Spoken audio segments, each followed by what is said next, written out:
Good morning বন্ধুরা, back to my channel মানসী ব্লগে সবাইকে স্বাগত থাকলো। আর তোমরা সবাই কেমন আছো বলো বন্ধুরা? নিশ্চয়ই ভালো আছো। আমরা সবাই কিন্তু সবাই ভালোই আছি। এবার আমি সকালবেলা ঘুম থেকে উঠে কি করেছি বলো তো? সকালবেলা উঠে ব্রাশ কমপ্লিট করে নিয়েছি। ব্রাশ কমপ্লিট করে নেওয়ার পরে রান্নাঘরে সকালবেলা চলে এসেছি। তো জানো তো বন্ধুরা, সকালবেলা তো একটু চায় খেতেই হয়। আর আমি নিজে একা খাবো বলে 1 কাপ দুধ নিয়ে নিয়েছি। 1 কাপ দুধ নিয়ে চাটাই হবে। আর 1 কাপ দুধ ঢেলে দেওয়ার পরে দুধটা একটু ভালো করে গরম করে নিব। গরম করে নেওয়ার পরে 1 চামচ চিনি দিয়ে দিব আর 1 চামচ চা দিয়ে দিব। দিয়ে কি করব, ওটাকে ভালো করে চামচ দিয়ে ঘুটে নিব। ঘুটে নেওয়ার পরে যাতে একটু ফুটে যায়, বেশিক্ষণ চাটা আমি ফুটাই না। চা বেশি দেওয়ার পরে বেশিক্ষণ ফুটালে কিন্তু ওটা কিন্তু খারাপ বন্ধুরা। এই জন্য আমি বেশি ফুটাই না চাটা। চা দেওয়ার পরে কতক্ষণ একটু ফুটে গেলে চাটা আমি ঢেলে নিই। আমি সকালবেলা উঠে এই সব কাজ কমপ্লিট করে আর একটা জায়গা যাব বন্ধুরা। আমি কিন্তু ভিডিওটা কালকেই আপলোড করেছিলাম। ভিডিওটা ছাড়তে পারিনি। কেন ছাড়তে পারিনি? ইউটিউব থেকে আমাকে ওটা ছাড়ার অনুমতি দিচ্ছে না। ওই জন্য আমি কালকে ভিডিওটা ছেড়েছিলাম, ডিলিট করে দিয়েছি। পুরো ভিডিওটা আমি কিন্তু দেখাতে পারিনি। আমরা কোথায় কোথায় গেছিলাম থাম্বনেল দেখে নিশ্চয়ই বুঝতেই পেরেছো বন্ধুরা যে আমরা একটা কোথাও বেড়াতে গেছিলাম। কোন মন্দিরে গেছিলাম, কোন কোন মন্দিরে গেছিলাম সেগুলো কিন্তু আমি দেখাতে পারিনি ভিডিওর মাধ্যমে। আমাকে ভিডিও থেকে মানে ইউটিউব থেকে করে দিয়েছে, মানে ওটা যেন না ছাড়ি। জানি না এই ভিডিওটাও ছাড়ছি কি হবে। কিন্তু আমি যেটা আমি ওই রিজনটা বুঝতে পেরেছি যে কেন ডিলেটটা আমার হয়ে যাচ্ছিল। সেই জন্য ওই মন্দির বলো ওগুলো আমি কিছুই দেখাইনি। ওই জন্য কিছুটা অংশ নিয়ে আমি ভিডিওটা ছাড়লাম। আমি দেখি ভিডিওটা ইউটিউব যদি আমার ডিলিট করে দিচ্ছে কি না, কী ব্যাপারটা আমি বুঝতে পারিনি। যে আমি আন্দাজ করতে পেরেছি যে কোন কারণে আমার ভিডিওটা ছাড়তে পারছি না। আমি ওই আন্দাজটা ঠিক কি না, আমি ওই জন্য আজকে ভিডিওটা মাঝখানে কিছু অংশটা দিয়েছি। ওখানে ভিডিওটা দেখছি যে আমার ভুলটা কোথায় হয়েছে। আর এই যে দেখো বন্ধুরা, আমি বেড়াতে যাওয়ার আগে আমি কিন্তু সংসারের সব কাজ কমপ্লিট করেই গেছিলাম। আর মন্দিরেও গেছিলাম, এই যে বললাম। এই জন্য সংসারের বাসি কাজটা কমপ্লিট করে নিয়েছি। আগে চাটা কমপ্লিট করে বিছানাটা ঝেড়ে দিয়েছি। ওরা অনেকেই আমরা মন্দিরে গেছিলাম, তো ওরা অনেকে আসার আগে, আমার বাড়িতে আসার আগে আমি সমস্ত কাজ কমপ্লিট করে নিচ্ছিলাম একটা একটা করে।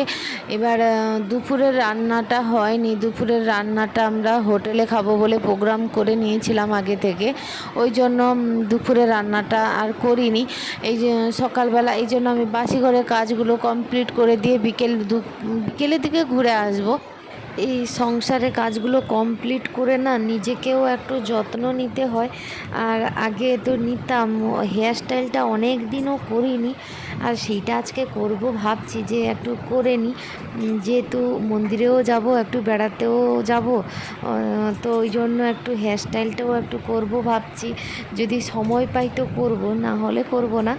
আর তারা যদি এসে যায় তো তখন আর হবে না করার মতো আমার। ওই জন্য আমি কি করলাম, আগে আমি বললাম তাদেরকে আগে ঘুম থেকে উঠে ফোন করে নিয়েছি যে কখন তারা পৌঁছাবে আমার কাছে। সেই জন্য আমি কি করলাম, আমি বললাম না, আমি যখন সাথে সময় পেয়েছি তো আমি এসব কাজগুলো, বাড়ির কাজগুলো আগে কমপ্লিট করি। কেন বলো তো বন্ধুরা, বাড়ির কাজগুলো, এইসব কাজগুলো যখন এগিয়ে রাখবো না, তখন আমার কোত্থেকে ঘুরে এলেও একটু বিছানায় শুয়ে পড়তে ইচ্ছে করে। এই জন্য আগের কাজগুলো আগে গুছিয়ে রেখে দিই, তারপরে যদি হাতে সময় পাই তো করবো, না হলে করবো না।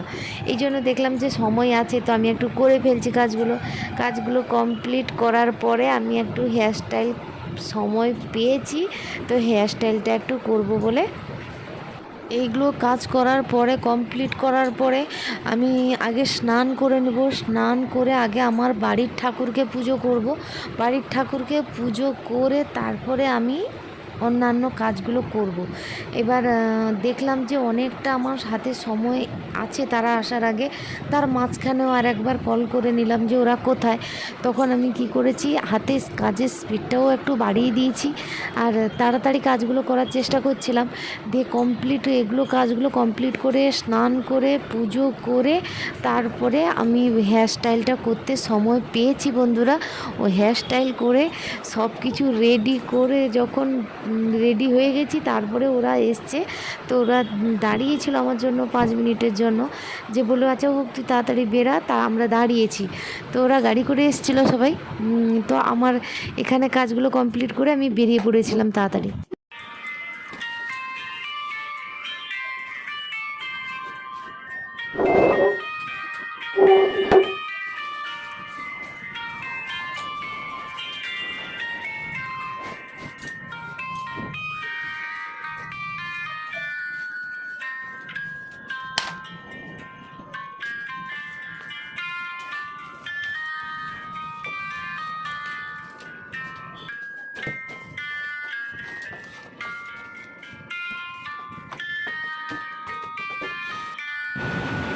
এটা কিন্তু আমি ফ্লিপকার্ট থেকে এনেছিলাম বন্ধুরা। অনেক দিন হয়ে গেল হেয়ার স্টাইল করার পরে না ওই স্প্রেটা একটু করে দিতে হয়, যাতে ওই ইয়েটা যেন থাকে আর কি, যে স্টাইলটা করলাম ওটা যেন একটু থাকে, ওই জন্য একটু স্প্রে করে নিলাম। আর স্প্রে করে নেওয়ার পরে এই যে আমি বেরিয়ে পড়েছি, তো গাড়িতে যাচ্ছি। দেখো বন্ধুরা আমাকে কেমন লাগছে কমেন্ট করো প্লিজ। আর এই যে আমি বুঝছি ওরা কিন্তু সবাই যে যার গল্পই করে যাচ্ছে, আর আমিও একটু কথা বলছিলাম, তার মাঝখানে একটু ভিডিও করে নিয়েছি। আর দেখো এই যে রোডটা পড়ছে, এটা হচ্ছে এই যে এই সাইডে যে নদীটা আছে, ও এই যে কয়েকদিন ধরে যে বৃষ্টিটা ধরছিল, বৃষ্টি ধরার জন্য জল উপরে একদম রোডের উপরে চলে এসেছিলো। ওই জন্য কি করেছে ওরা সব বড় বড় পাথর ফেলে দিচ্ছে। আমাদের পুজো দেওয়াও হয়ে গেছে বন্ধুরা, দেখতেই পাচ্ছ কপালে চন্দনের টিপ সিঁদুর আছে। আর মন্দিরে পুজো দেওয়া কমপ্লিট হয়ে যাওয়ার পরে দীঘায় এসেছিলাম একটু বেড়াতে। তো দেখতেই পাচ্ছ ওয়েদারটাও ভালো নয়। আর দীঘাতে কতটা পরিমাণে জল উঠে এসেছিলো। আমরা বেশি দোকানও খুলেনি কিন্তু তখন। আর দোকানে বলছে যে এই কিছুদিন আগে দোকানে পর্যন্ত ভেতরে পর্যন্ত জল উঠে এসেছিলো। তো কী কী আনলাম দেখালাম বন্ধুরা। একটা হার কিনেছি আর একটা ক্লিপ কিনেছি, আর বেশি কিছু কিনিনি কেননা কোনো বেশি সেরকম দোকান খুলেনি, ওই জন্য কিনতে পারিনি। আর এসে অনেকক্ষণ রেস্ট নেওয়ার পরে রাত্রে তো খেতে হবে, সারাদিন নিরামিষ গেছে, রাত্রে এসে মাছ খেয়েছি রান্না করে। আর কি বলবো বলো তো বন্ধুরা, যদিও পরিশ্রম প্রচুর হয়েছে, রাত্রে রান্না করতাম না, রুটি তরকারি কিনে আনতাম। আর বৃষ্টি হচ্ছে বলে বেরাতে পারলাম না, ওই জন্য ভাত বসাতে হলো আমাকে। 1 গ্লাস চাল হলে আমাদের হয়ে যায়, ওই জন্য চালটা জলে ভিজিয়ে নিয়ে আর 3 পিস মাছ নিয়ে নিয়েছি। মাছ নিয়ে রান্না করে তারপরে খাবো। আর একটা তরকারি রান্না করব, বেশি রান্না করব না। আর 1 গ্লাস চালে 1.5 গ্লাস জল নিয়ে নিয়েছি। আর পাশে কড়াও গরম হয়ে গেছে, তেলটা গরম হয়ে গেছে, আর মাছটা ভেজে নিব তেলে।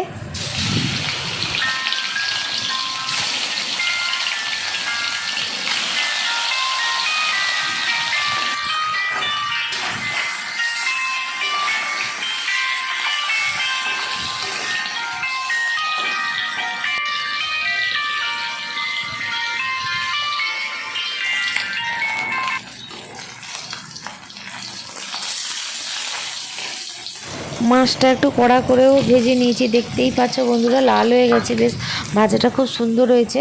তো এই তো কড়া থেকে তুলে নিয়েছি। তারপরে শুধু আলু দিয়ে না ঝোল খেতে ইচ্ছে করে না বলে ওই জন্য পটল দিয়ে দিয়েছিলাম। পটল আলু দিয়ে মাছের আদা রসুন দিয়ে ঝোলটা করেছি। তো প্রথমে পটলে নুন দিয়ে দিলাম, নুন দিয়ে প্রথমে ভেজে নিব।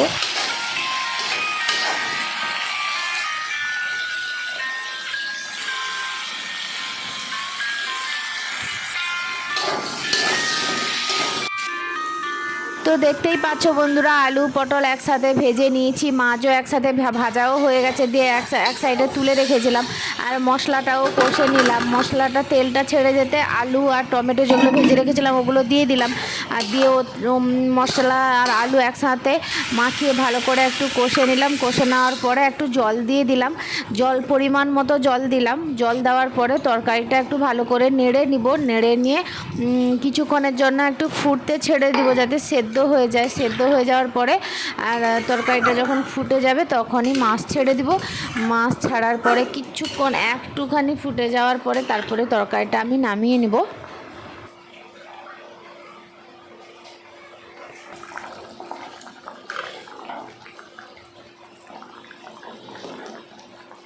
তো আজকের মতো এত দূরই ব্লগ ছিল বন্ধুরা। যদি ভিডিওটা ভালো লেগে থাকে তাহলে like, share, comment, subscribe please করো।